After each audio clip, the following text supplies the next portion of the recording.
ಆ ಥರದ್ದು ಏ ಆ ಕೀಳ್ಮಟ್ಟಕ್ಕೆ ಹೋಗಿ ನಾನು ಬ್ಲ್ಯಾಕ್ ಮೇಲ್ ಮಾಡೋ ಪೊಲಿಟಿಷಿಯನ್ ಅಲ್ಲ ನಾನು. ಏನು ಸಚಿವ ಸ್ಥಾನ ಸಿಗಲೇಬೇಕಂತೇನು ಫಂಡಮೆಂಟಲ್ ರೈಟ್ ಅದ. ಪಾಪ ಎಷ್ಟೋ ಜನ ಏನೂ ಎಮ್ ಎಲ್ ಎನೂ ಆಗಲ್ಲ. ನಾನು ಫಾರ್ಚುನೇಟ್, ನಾನು ಏನಾದ್ರು ಎಮ್ ಎಲ್ ಎ ಆಗಬೇಕಂತೇಳಿ ಬಂದಿಲ್ಲ. ಬೊಮ್ಮಾಯಿಯವರು ಒತ್ತಾಯ ಮಾಡಿ ಟಿಕೆಟ್ ಕೊಟ್ಟರು, 4 ಸಲ ಎಮ್ ಎಲ್ ಎ ಆದೆ, 1 ಸಲ ಎಮ್ ಎಲ್ ಸಿ ಆದೆ, ಸಾಕು. ನಾನು ಮುಂದೆ ಎಲೆಕ್ಷನ್ ನಿಲ್ಲಲ್ಲ. ತಾವೇ ಹೇಳ್ತಾ ಇದ್ರಿ ಸರ್ ಭಾಳ ಸರಿ ಸಂದರ್ಭದಲ್ಲಿ, ಅಂದರೆ ತಮ್ಮ ಸ್ವಾಭಿಮಾನಕ್ಕೆ ಧಕ್ಕೆ ಬಂದ್ರೆ ನಾನು ರಾಜೀನಾಮೆ ಕೊಡ್ತೀನಿ ಅಂತ. ಅದಕ್ಕೂ ಸಿದ್ಧಿದ್ದೀನಿ. ಅಲ್ಲ ಅಂದರೆ ಆ ಥರದ್ದು ಏನಾದರೂ ಬೆಳವಣಿಗೆ ಆಯಿತಾ? ಆ ಥರ ಏನಿಲ್ಲ. ಯಾಕಂದರೆ ಹಿಂದೆ ತಾವು ಮಾತಾಡುವಂಥ ಸಂದರ್ಭದಲ್ಲಿ ಹಿಂದೆ ಶಾಸಕಾಂಗ ಪಕ್ಷದ ಸಭೆಯಲ್ಲಿ ಹೇಳಿದ್ದೆ ನಾನು. ಈಗಲೂ ಆ ಥರ ಏನಾದರೂ ಸಮಯ ಬಂದರೆ ನಾನು ಅಸೆಂಬ್ಲಿಗೂ ರಾಜೀನಾಮೆ ಕೊಡ್ತೀನಿ. ಅದ್ರಾಗ ಏನು ಮುಲಾಜಿಲ್ಲ. ನನಗೇನು ಅಲ್ಲಿದ್ರೇನು ಎಲ್ಲಿದ್ರೇನು, ಬೀದಿ ಮೇಲೆ ಇದ್ರೇನೆಲ್ಲ ಒಂದೇ. ಸಮಸ್ಯೆಗಳನ್ನು ಬಹಿರಂಗಪಡಿಸಲ್ಲ ನಾನು. ಮಾಧ್ಯಮದ ಜೊತೆಗೆ ಬಹಿರಂಗಪಡಿಸಿ ಬ್ಲ್ಯಾಕ್ ಮೇಲ್ ಮಾಡೋ ಕೆಲಸ ಮಾಡಲ್ಲ.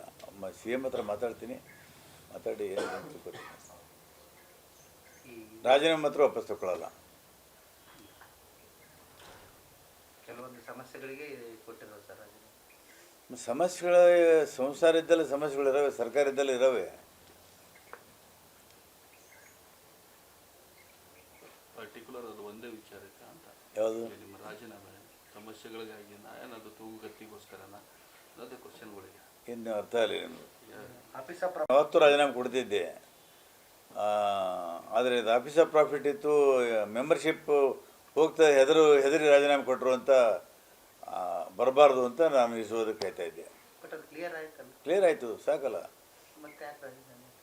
ನನಗೆ ಅದಕ್ಕೆ ಅಂಜಿಲ್ಲ ರೀ. ನಾನು ಮೊದಲೇ ರಾಜೀನಾಮೆ ಕೊಡಬೇಕಂತ ಎಂದೋ ಹೇಳಿದ್ದೆ. ಎಲ್ಲ ವ್ಯಾಲಿಡ್ ಆಯ್ತು, ಈಗ ಒಳ್ಳೇದಾಯ್ತಲ್ಲ. ಅಂದರೆ ನಾನು ಹೆದರಿ ಓಡಿ ಹೋಗಿಲ್ಲ ಅಂತ ಅರ್ಥ ಆಯಿತು.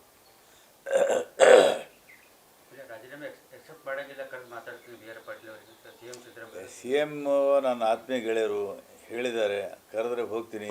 ರಾಜೀನಾಮೆ ಮಾತ್ರ ವಾಪಸ್ ತಗೊಳ್ಳಲ್ಲ.